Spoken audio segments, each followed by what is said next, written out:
जय श्री कृष्णा। आज की स्टोरी है भगवान से प्रेम शर्त से नहीं होता, और जो शर्त से प्रेम होता है वह प्रेम होता ही नहीं। जैसे मीरा का, आज मीरा के ऊपर है। बहुत अच्छी स्टोरी है। चलिए शुरू करते हैं, और अच्छी लगे तो प्लीज़ जो न्यू हो सब्सक्राइब कीजिए, लाइक कीजिए, और जो बेल होती है उसको दोबारा से प्रेस कीजिए। चलिए शुरू करते हैं, देर नहीं करेंगे। बहुत छोटी सी स्टोरी है। हमारे एक संत कहते हैं श्री प्रियाजू की तुलना मीरा से करना सही नहीं। यहाँ तक कि ठाकुर जी की तुलना भी श्री प्रियाजू से करना उचित नहीं है। लेकिन भक्तों के अपने अपने भाव होते हैं। एक बात आप गांठ बांध कर सुन लो। क्या कारण से आई प्रसन्नता अस्थायी होती है, लेकिन बिना कोई कारण से आई प्रसन्नता हमेशा स्थायी होती है। मीरा का प्रेम भी ऐसे ही था। मीरा के प्रेम में कोई कारण नहीं था। प्रेम में कोई शर्त नहीं होती। जहाँ प्रेम है वहाँ शर्त होती भी नहीं है। मीरा तो कृष्ण को भी नहीं पाना चाहती थी। मीरा सिर्फ अपना प्रेम लुटाती थी कृष्ण पर। एक संत कहते थे, जो तुम्हें चाहेगा वो तुमसे कुछ नहीं चाहेगा। प्रहलाद जी भी भगवान नरसिंह से कहते हैं, भगवान आप कह रहे हो कुछ मांगो। ये लेने देने का काम तो बिजनेस में होता है, भक्ति में नहीं होता। हम लोग भी मंदिर जाते हैं तो देवी मैया से, भोलेनाथ से, हनुमान जी से क्या कहते हैं? लड़के की नौकरी लग जाए तो बहुत अच्छा बड़ा सा घंटा लगाएंगे, यही कहते हो ना। मतलब यदि लड़के की नौकरी ना लगे तो घंटा नहीं लगाओगे? मंदिर में तो घंटा पहले से ही लग रहा है, तुम क्या लगाओगे? भगवान की भक्ति, भगवान का दर्शन, भगवान का प्रेम शर्त से नहीं होता। प्रेम तो अशर्त होता है। यदि आप चाहते हो हैप्पीनेस लाइफ आपकी रहे, मुस्कुराती हुई जिंदगी आपकी रहे, तो विदाउट रीज़न आप भगवान से लव करिए, प्रेम करिए। किसी गांव में एक महात्मा रहते थे। उनके पास एक शिष्य आया, गुरुजी हम आपको एक गाय देना चाहते हैं। महात्मा जी बोले, ठीक है। अब तो ठाकुर जी का नित्य भोग लगेगा, दूध चढ़ेगा, दही बनेगी, रबड़ी बनेगी, सब चीज़ों का भोग ठाकुर जी को लगाएंगे। कोई बात नहीं। गुरुजी तो मुस्कुराकर बोल दिए। चेले जी जो जितने चेले थे वो बड़े प्रसन्न हो गए कि अब तो हमारे मज़े आ गए, गाय मिल गई हमें। लेकिन 1-2 महीने बाद जिस शिष्य ने गाय दी थी वो अपनी गाय लेकर चला गया, वापस ले गया गाय। अब जो चेले थे मुंह लटका कर खड़ा हो गया एक चेला आकर, गुरुजी अनर्थ हो गया। गुरुजी ने कहा, क्या अनर्थ हो गया? बढ़िया बढ़िया दूध निकल रहा था, रोज हम लोग बढ़िया बढ़िया खीर खा रहे थे, दही खा रहे थे, दूध पी रहे थे, रबड़ी खा रहे थे, और ठाकुर जी को भी भोग लग रहा था। रोज घी मक्खन भी निकल रहा था जब दूध हो रहा था। जिस शिष्य ने गाय दी थी बड़ा कंजूस निकला, वह अपनी गाय वापस ले गया। महात्मा जी बोले, भगवान की बड़ी कृपा है। जब गाय मिली थी तब भी बहुत कृपा थी, उन्होंने बोला था महात्मा जी ने। अब वो चेला ले गया तो भी महात्मा जी बोले, भगवान की बड़ी कृपा है। चेला बोला, महाराज इसमें क्या कृपा है? आप जो बोल रहे हो इसमें क्या कृपा है? जब आई थी आप बड़ा प्रसन्न हो रहे थे, कह रहे थे भगवान की बड़ी कृपा है, रबड़ी बनेगी, दूध निकलेगा, दही बनेगा, घी बनेगा, मक्खन निकलेगा, आप कह रहे थे प्रसाद भी बनेगा, आनंद आएगा। अब गाय चली गई तो इसमें क्या कृपा है? चेला बोला। तो महात्मा जी ने कहा, भैया जब तक गाय माता थी ना तब तक भगवान की बड़ी कृपा थी, अब चली गई तो अभी बड़ी कृपा है। चेला बोला कैसे है पर? तो महात्मा जी बोले अब जो तुम्हें दूध नहीं निकालना पड़ेगा, रबड़ी नहीं बनानी पड़ेगी, मक्खन नहीं बनाना पड़ेगा। मक्खन निकालोगे फिर घी बनाना पड़ेगा, भूसा भी उसको गाय को डालना पड़ेगा। सारे झमेले निमट गए, कोई झमेला ही नहीं रहा। गाय चली गई तो गोबर नहीं उठाना पड़ेगा, सारी झंझट खत्म। इस सूत्र का मतलब है आप हर हाल में मुस्कुराते रहिए। है तो भी मुस्कुराइए और नहीं है तो भी प्रसन्न रहिए, मुस्कुराते रहिए। हर हाल में खुश रहना कोई गुरु से सीख जाए, ऐसे रहना चाहिए ना, तो मुस्कुराते रहो। तो बोला आप चाहते हो आपकी ज़िंदगी में कोई सैड मूवमेंट ना आए, स्ट्रेस ना आए। पूरी भागवत में हमारे कन्हैया ने सिर्फ मुस्कुराना सिखाया है। कैसे? सुनिए क्या सिखाते हैं कन्हैया। ठाकुर जी का अवतार कहाँ हुआ? मथुरा में, आप जानते हैं। यहाँ भी मुस्कुराए। और बधाइयाँ कहाँ गाई गई? गोकुल में, तब भी मुस्कुराए। गोकुल में नहीं टिके वो, कुछ दिनों बाद वृंदावन आ गए, तब भी हमारे ठाकुर जी मुस्कुराते रहे। वृंदावन में भी ज़्यादा दिन नहीं रहे, 11 साल तक मात्र वृंदावन में रहे ठाकुर जी। फिर वृंदावन छोड़कर मथुरा आ गए। हमारे ठाकुर जी यशोदा मैया से दूर रहे, तब भी मुस्कुराए। देवकी से दूर रहे, तब भी मुस्कुराए। गोपियों से दूर रहे, तब भी ठाकुर जी मुस्कुराए। जहाँ रहते थे ठाकुर जी दोबारा मुड़कर वहाँ नहीं आए, फिर भी वो मुस्कुराते रहे। ये सब हमें सिखाया है ना। गोप ग्वालों से दूर रहे, तब भी ठाकुर जी मुस्कुराए। अब वृंदावन में आए, युद्ध हुआ, तब भी मुस्कुराते रहे।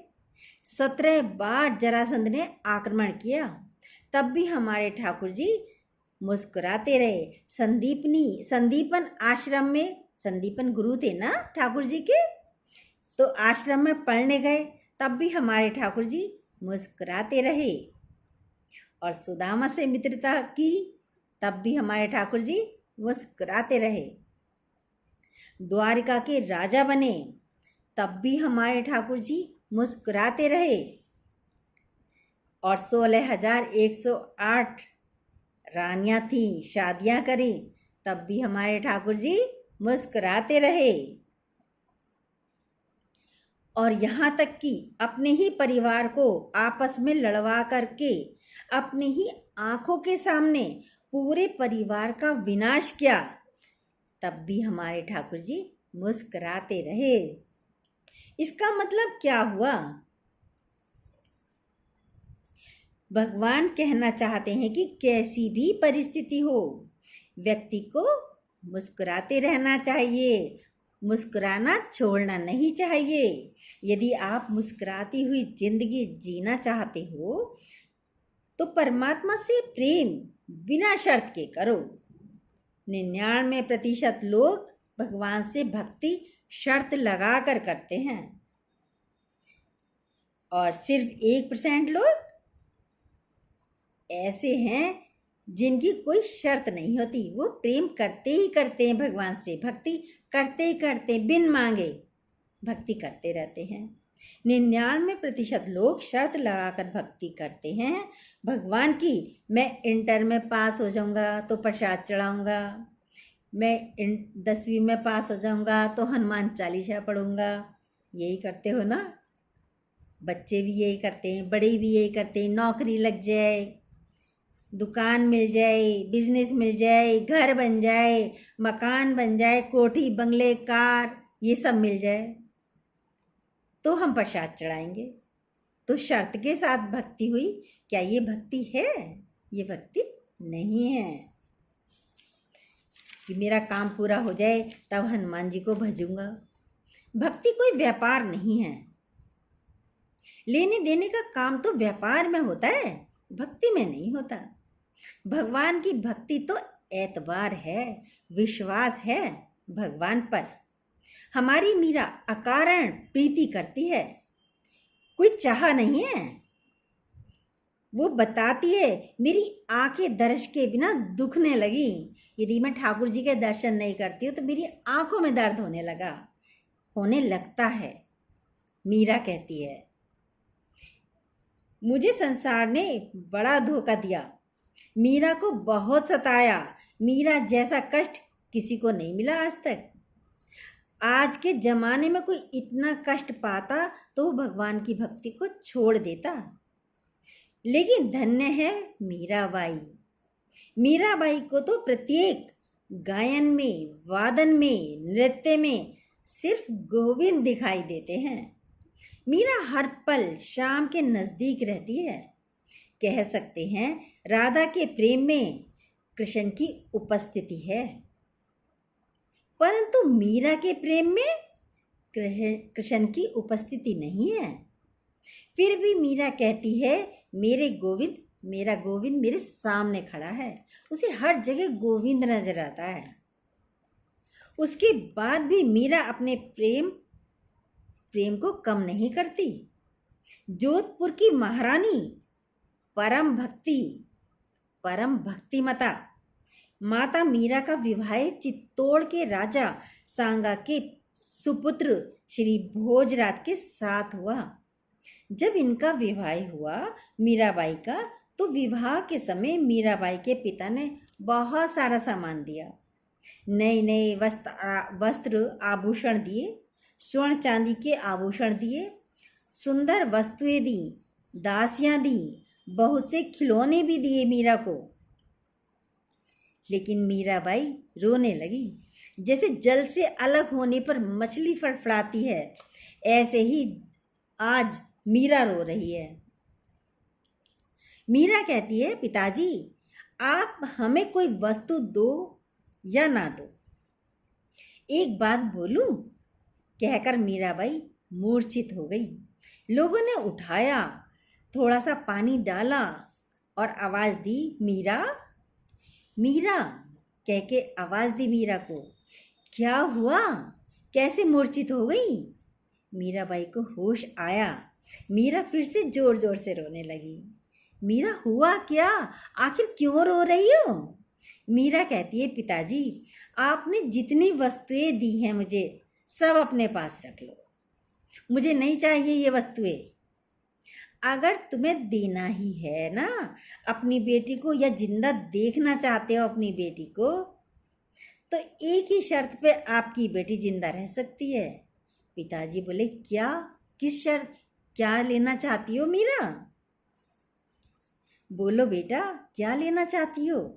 मीरा कहती है, अगर आपको देना ही है तो हमारे गिरधर लाल को दे दो मुझे, गिरधर गोपाल को दे दो मुझे, और कुछ नहीं चाहिए मीरा को। मीरा को तो सिर्फ गिरधर गोपाल चाहिए। मेरे तो केवल गिरधर गोपाल, दूसरो न कोई। मीरा की माँ ने रोते रोते श्री गिरधर गोपाल जी को मीरा को दे दिया। ले जा बेटा, अब तू रोना मत। जाके सिर मोर मुकुट मेरो पति सोए, ये मीराबाई के शब्द हैं, बोल हैं भजन में जो बोलती है। मीरा कहती, जिसके सर पर मोर मुकुट है वह मेरा पति है। हाथ में श्री गिरधर गोपाल लिए मीरा रोती रोती चली जा रही है। चित्तौड़ के नगर में प्रवेश हुई। बहू को देखकर माताएं बड़ी प्रसन्न हुई। माताओं ने स्वागत किया, ढोल नगाड़े बजाए, पुष्पों की बरसात की। लोगों ने तो सुन रखा था मीरा बहुत सुंदर है, आज बहू आई है। सब बोल रहे थे, बहू आई है, बहू आई है। जो मीरा की सास थी उसने मीरा को पकड़ा, चलो बेटी, हाथ पकड़ कर लाई और भोजराज के भवन में पहुंची और पालकी से उतार करके देवी जी के मंदिर में ले गई। मीरा को देवी जी के मंदिर में ले जा करके बैठाया, पूजा की तैयारी की। बेटी तुम इनको प्रणाम करो। मीरा से बोली उसकी सास, ये हमारी कुलदेवी हैं और आज से ये तुम्हारी रक्षा करेंगी। मीरा हाथ जोड़कर कहती है, माँ जी क्षमा करना, मैं किसी भी देवता की अवहेलना नहीं कर सकती, परंतु मेरा माथा तो एक ही जगह झुकेगा और झुकता रहा आज तक। वो केवल गिरधर गोपाल हैं, दूसरी जगह मैं कहीं नहीं झुकेगा ये माथा, दूसरी जगह कहीं झुकेगा नहीं मेरा माथा। लाखों प्रयत्न करे सास ने, लेकिन वह झुकी नहीं। बोली मैं मर जाऊंगी, परंतु मैं प्रणाम तो अपने ठाकुर जी को ही करूंगी। मीरा ने कहा। अब तो सासू माँ नाराज हो गई और जो मीरा की नंद थी वो भी नाराज हो गई। बहुत हट भी करी पर मीरा मानी नहीं। लेकिन मीरा ने अपने ठाकुर जी के अलावा किसी को प्रणाम नहीं किया। सच्चा भक्त वही है जो अपने इष्ट के अलावा कहीं भी ध्यान न लगाए। राम नाम सबको करो, प्रणाम सबको करो, लेकिन चित्त में अपने इष्ट को ही रखो, एक ही भगवान को रखो। मीरा का प्रेम शाश्वत है। कलयुग की राधा अगर मीरा को कहा जाए तो अतिशयोक्ति नहीं होगी। इसलिए तो हमारे गोविंद ने सशरीर स्वीकार किया है मीरा को। हमारी मीरा कलयुग की राधा है। राधा को तो किसी ने नहीं देखा था, पर मीरा तो कलयुग की राधा है ना। नाराज होकर मीरा की सास ने अपने भवन में नहीं रहने दिया। मीरा को अपने भवन में नहीं रुकने दिया, रहने नहीं दिया। एक दूसरा भूतिया भवन था जहाँ भूतों का वास था। कई सालों से उस घर में दिया बाती कुछ नहीं जलाई गई थी। उस घर में मीरा को रहने के लिए कह दिया कि तुम यहाँ पर रहो। सोचा यहाँ तो अपने आप मर जाएगी मीरा, जब कहना नहीं मानती है ये लड़की, ये बहू, तो इसे इस भूतिया भवन में छोड़ दो। अपना आप मर जाएगी डर के मारे, कुछ भूत भी चिपट जाएंगे। लेकिन जो भूत थे वो भी कोई और नहीं थे, मीरा के ससुराल पक्ष के पूर्वज थे। उसी भवन में रहते थे। लेकिन भाई जिसे पहले से ही गोविंद चिपका हो, उसे और कौन चिपक सकता है? कोई भूत चिपटेगा? नहीं चिपकेगा। और हमारे ठाकुर जी का रंग है सांवला, और सांवले पर रंग कोई दूसरा रंग टिकता नहीं। जब रंग नहीं टिकता तो भूत क्या चिपकेंगे? अब भूत बेचारा करेगा क्या? मीरा गई और जहाँ ठाकुर जी को बैठाया और गोविंद जी के गीत गाए, वहाँ पे ठाकुर जी को बैठा दिया और गोविंद जी के भजन करने लगी, गीत गाने लगी। आंखों से अश्रुधारा बह रही थी मीरा के। वहाँ पर जितने भी पितर थे सबने आकर मीरा को प्रणाम किया। सभी ने आकर और कहा, धन्य है तूने इस कुल में आकर के हमारा भी उद्धार कर दिया मीरा। पितरों ने आकर भी कहा मीरा से। जब कोई कथा सुने तो हमें लगता है कि आज जो कथा सुन रहा है ना, उनके पूर्वज ऊपर बैठे बैठे बड़े खुश हो रहे होंगे, गदगद हो रहे होंगे। धन्य है हमारे वंश में ऐसी बालिका हुई, ऐसे बालक हुए जिसने ये कथा सुनी और हमें सुनाई। पूर्वज ये सोचते होंगे ऊपर बैठे हुए। मीरा को बहुत प्रताड़ित किया, लेकिन मीरा ने कभी गोविंद की भक्ति नहीं छोड़ी, क्योंकि मीरा का प्रेम अकारण है, अशर्त है। प्रेम के रंग में मीरा की चुनरिया रंग गई। प्रेम रंग में रंगी चुनरिया। मीरा दीवानी हो गई, मीरा मस्तानी हो गई। मीरा बाई भगवान के प्रेम में इतनी डूबी, उन्हें संसार का कोई भान ही नहीं रहा। आज के चरित्र में जो हम आपको स्पष्ट कराना चाह रहे हैं वो भाव यह है कि भगवान की भक्ति या भगवान का प्रेम किसी शर्त से नहीं होता। भगवान की भक्ति तो अकारण होती है। संसार में ऐसी कई चीज़ें हैं जो अकारण हैं। संसार में ऐसी कई चीज़ें हैं जो अकारण हैं। क्या? सुनिए। जैसे माता पिता का मिलना कोई कारण नहीं है। माँ का प्रेम अकारण मिलता है, उसमें कोई कारण नहीं है। काया का मिलना ये भी अकारण है। माँ की कोई शर्त नहीं होती। जिस प्रकार माँ का प्रेम बिना शर्त के होता है, माँ अपने बच्चे को बिना शर्त के प्रेम करती है। हर कार्य बिना शर्त के करती चली जाती है पूरी लाइफ। छोटे से लेके बड़े तक प्रेम से उसे कुछ नहीं चाहिए। कोई शर्त होती है क्या? नहीं होती ना, आप सभी जानते हो। जिस प्रकार माँ का प्रेम बिना शर्त के होता है, वैसे ही परमात्मा का प्रेम भी बिना शर्त के होता है। माँ, महात्मा और परमात्मा, माँ का प्रेम, महात्मा का प्रेम, परमात्मा का प्रेम किसी शर्त से नहीं होता है, बिना शर्त के होता है। ये मीराबाई की भक्ति से हमें और आपको सीखने को मिलता है। संसार में तो कितने लोग बिना शर्त के कुछ करते ही नहीं। गाड़ी को धक्का भी लगाया, क्या दोगे? शर्त लगाएंगे। हम लोग इतने विचित्र लोग हैं, 5 रुपए का कपूर जलाएंगे और 1 करोड़ का चिट्ठा भगवान को पकड़ा देते हैं। भगवान नौकरी लग जाए, गाड़ी मिल जाए, शादी हो जाए, बेटा हो जाए, दुकान बन जाए, बाल बच्चे ठीक रहें, मंदिर में जाके क्या करते हो? प्रसाद जरा सा चढ़ाते हो, 11 का, 21 का, 51 का, 101 का, और लाखों करोड़ों रुपए मांग लेते हो। शर्त? क्या भगवान को प्रसाद चढ़ाकर ही भगवान देता है? जब माँ के पेट में थे तब भी भगवान दे रहा था, और जब बच्चा बाहर आता है तब भी भगवान किसी ना किसी के द्वारा आपको देता ही आया है। फिर मांगो क्यों? शर्ती क्यों रखो भगवान से? नहीं रखनी चाहिए। अभी जब लॉकडाउन हुआ तब 10 की चीज़ 50 में बिक रही थी। आपने सभी ने देखा होगा।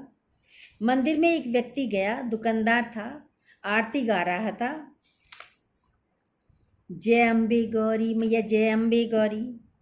नहीं चाहिए धन और दौलत, ना चांदी ना सोना, हम तो मांगे माँ तेरे मन में एक छोटा सा कोना। ये आरती गा रहा था, लेकिन आरती गा रहे थे, भीतर ना धन चाहिए ना दौलत। ऊपर से तो वो बोल रहा था। जैसे ही बाहर निकले, दुकान पर आए, वहीं 5 का माल 50 में बेच दिया। तो धन तो चाहिए ना, झूठी आरती क्यों गाते हो? चलो इस बात को भी छोड़ो, कोई बात नहीं, चलो जी दुकान पे बैठ रहा है। ऐसे लोगों को क्या कहना चाहिए? दुकानदारी छोड़ो। हम सिर्फ ये बात बताना चाहते हैं, भगवान की भक्ति कोई शर्त से नहीं होती। भगवान की भक्ति तो बिना शर्त के होती है। भगवान से प्रेम में कोई शर्त नहीं। फिर भी यही लाइनें यदि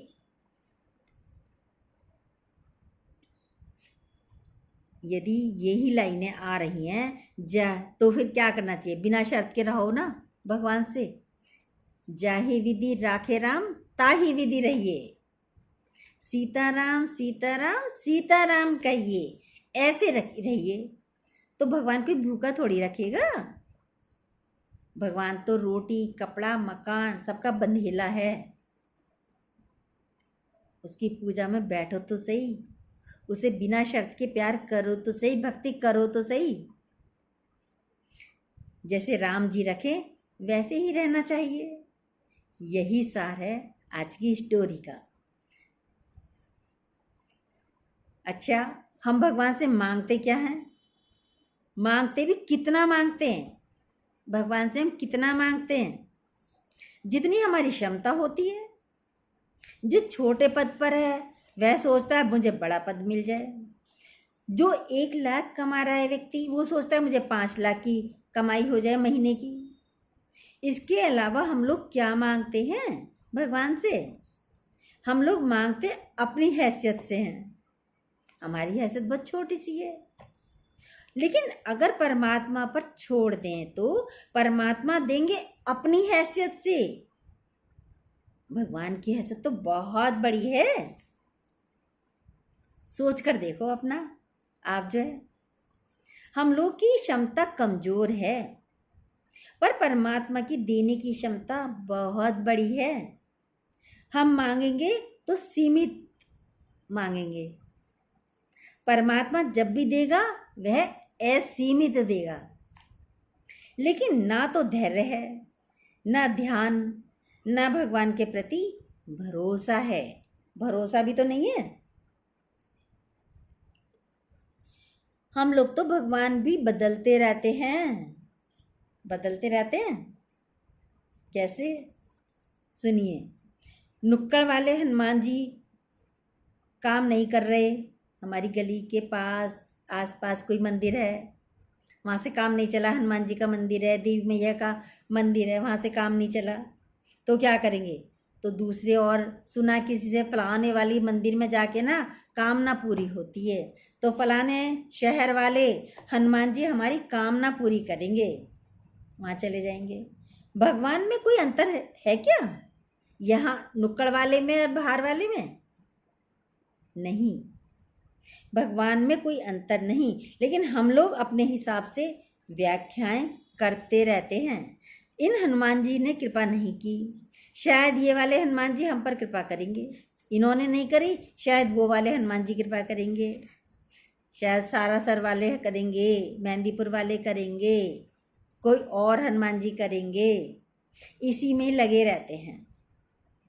लेकिन भाव जहाँ दृढ़ हो, जिनके चरणों में मन लग जाए, उन्हीं को सर्वस्व मानकर बिना शर्त के परमात्मा से प्रेम करना प्रारंभ कर देना चाहिए। हनुमान जी तो हर जगह एक ही हैं, तो हर पल तुम्हारी जिंदगी में मुस्कुराहट बरकरार रहेगी। भगवान तो अंतर्यामी हैं, वो सब जानते हैं। जानते ही नहीं जानते हैं तो हमें टेंशन क्या? पर हम में भी 2 प्रकार के व्यक्ति होते हैं। एक तो कहते हैं भगवान आप सब जानते हैं, दूसरे कहते हैं हमारे पेट में दर्द हो रहा है। भगवान जब अंतर्यामी है तो भगवान को क्या पता नहीं है जो बताने की आवश्यकता पड़ी कि भगवान मेरे पेट में दर्द है, भगवान ये हो रहा है, ये परेशानी है? बताने की आवश्यकता ही नहीं है भगवान को। वो तो सब जानते हैं, सब जगह हैं।